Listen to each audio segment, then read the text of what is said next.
Well, hey there, happy day 868 of What She Up To Now. Sharon Horne-Ellstrom here, documenting by, doing a video every day, my journey from the offline corporate brick and mortar world of businesses in lots of different industries.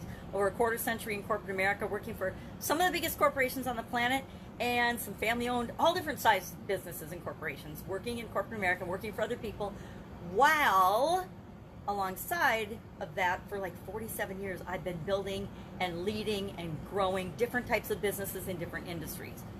Sometimes on my own, sometimes with partners, sometimes with my ex-husband, sometimes with my kids, sometimes with people that I don't even know, joint ventures and things. We've gotten together and done projects and started businesses. Some of those have been awesome, some of those have been absolutely fantastic, and some of them have been a living hell. One of the biggest lessons I learned was if you pick the wrong business partner, it can be mind-blowingly bad, and other people can come up with stuff and mess with you, which is why I'm talking about mess with someone today, in ways that you can't even imagine, because we all think differently, right? Today's idiom for supersize your business was mess with someone. And it's a modern idiom. It's one I could not find. I did research. I couldn't find the actual history of it, where it came from and when it started. I think that things have changed so fast in our world that modern idioms, modern sayings, and modern things are really hard to actually pinpoint when they started, because there's so many references to them. But to mess with somebody, of course, means to annoy, to harass, to bother, to stick your nose in somebody's business, to interfere with somebody in terms of what they're trying to do. And it generally has negative connotations, right? When my children, I have a boy and a girl, when they were growing up and messing with each other, it was usually, picking on one another. They didn't really bully each other, but they would get in little fights, just like my sisters and I did when we were growing up. We didn't always agree. I mean, even in our same family, we don't always agree, and that's just human nature, right? All of us human beings have different ways of looking at the world based on our own experiences. So messing with someone, I twisted that and turned that around and flipped it to say, for the business piece, how could you mess with people in a positive way to make sure that that benefits your business? And you can do that, of course, by creating a culture that encourages and focuses on people's strengths and make sure they're working in their genius zone and that it's a good fit. You can do that by having a philosophy and a culture of continuous improvement for everything that you do, because most of the challenges that we have in our businesses really are not people challenges. We tend to blame the people, but it's usually a system or a process that we've put in place, or a way we've always done things is a system or a process that doesn't work any longer, and we tend to blame the people instead of fixing the system. So by having a continuous improvement philosophy or a quality focused philosophy and leading with that, and everybody in your organization having that, it almost guarantees that you will be light years ahead of the competition and everyone else in terms of how you're serving your customers and showing up in the world, so that you never have to worry about messing with anyone or the competition or anything. There's positive ways of looking at messing with someone, and there's negative ways of looking at it. Positive ways are entertainment, messing with people in a positive, entertaining way. Comedy is messing with people, right? Is messing with someone. Curiosity, asking questions. Some people think that that's interfering and messing with them, but that's really how we get the best results, is if we evaluate and ask questions about everything. Personal growth and development is a way of messing with someone. Flirting is messing with somebody, right? When you flirt with somebody, you're messing with them. You're not always serious. So we see it in relationships. We see it in tests. We see it in solving problems and coming up with solutions for the people that we serve. But then we also can see it in negative ways by bullying, name-calling, controlling, having power over other people, harassing, bothering, interfering with other people's path, their success, what they're trying to accomplish. Guess what? We live in an abundant universe. There's plenty for everyone. There's no reason for us to ever try to stop somebody else from doing the thing that is right for them. And we all get to do the things that are right for us, but we don't get to do it if it negatively impacts other people. So that's, live by the golden rule, be the example and the role model of that for your organization. And your organization might be your family. Walk the walk and talk, don't just talk the talk within your family, within your organizations that you're a member of. Be an example of possibility. Don't be an example of messing with other people just to exercise power or to hurt other people. Anybody that sets out to do harm to another person for whatever reason, that's just plain wrong. People can argue with me all they want, but to hurt other people is wrong in any way, shape, or form, no matter who does it. So definitely have experience with the expression being messed with. Married to a gentleman for almost a quarter century that he loved messing with me. He loved messing with my brain. He supposedly loved me, but he liked to bully, name call, control, put down, degrade, whatever, harass, bother, interfere with, harass, right? Or to mess with me. And it's kind of like, with our siblings, we tend to mess with the people we love and care about, which doesn't make any sense, more than other people in our lives that don't treat us nearly as well or as the people that we love and care about. When I was growing up, it was called get somebody's goat. You try to get somebody's goat to irritate them and get them to react. And, or now it's F with people, but get someone's goat. That's an interesting one. My sisters, when I was growing up, used to say, pop the cork. And my dad, when he wanted us to all stop messing with each other, we'd play the game monkey up the flagpole. I actually tried that on my granddaughter not too long ago, and I'm not sure she appreciated the monkey up the flagpole. It's not that good a game with just one person. You need like a bunch of kids that are going crazy to play monkey up the flagpole.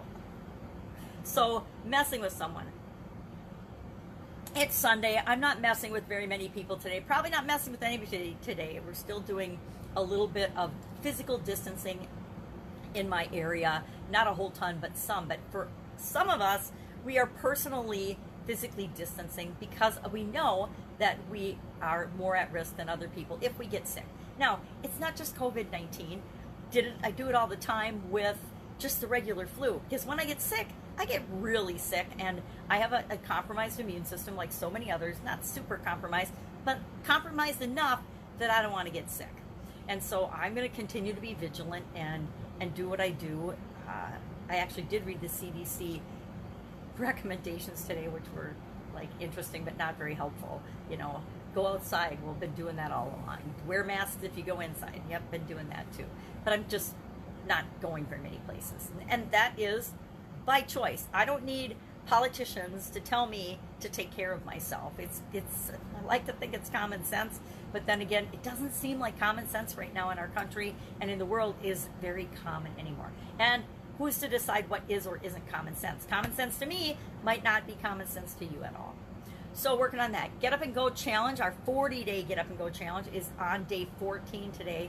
And it's all about options and how you face a challenge, what you do about it. And I introduced a new model, a Venn diagram of a model of the 3 things that you need to consider to guarantee that you're working on something that is absolutely integrated for you and the right thing for you to be doing. And then we'll use that model tomorrow to analyze the alternatives and the options, the infinite options that we brainstorm out today. Fun challenge, day 159, I believe, doing a 365-day challenge to do one fun thing every day. And I am so glad. I didn't know in January that doing one fun thing every day would be a great idea, but boy, do I know in June that it was a super good idea because I'm hanging out with my granddaughter every day, and it's important that we find things that are fun every day, fun and creative, and that keep us going and active. And I will admit that if I didn't have my granddaughter every day, COVID would have really been a much bigger, much harder challenge for me personally.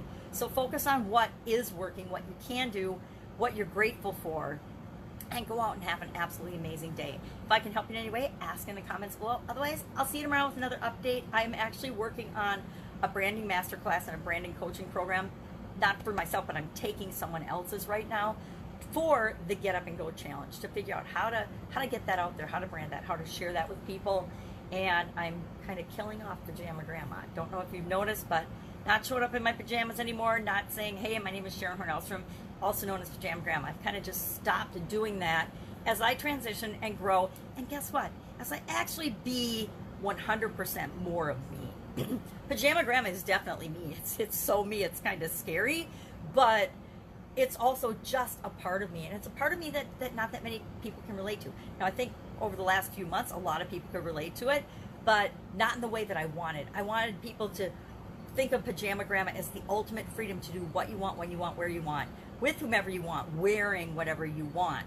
And that message worked before COVID, but once everybody got stuck at home and were stuck in their pajamas and with their families, and not stuck, but got the opportunity to experience their relationships with their close-knit people, it didn't seem like the right fit. So I just sort of let it fizzle out and disappear along the way.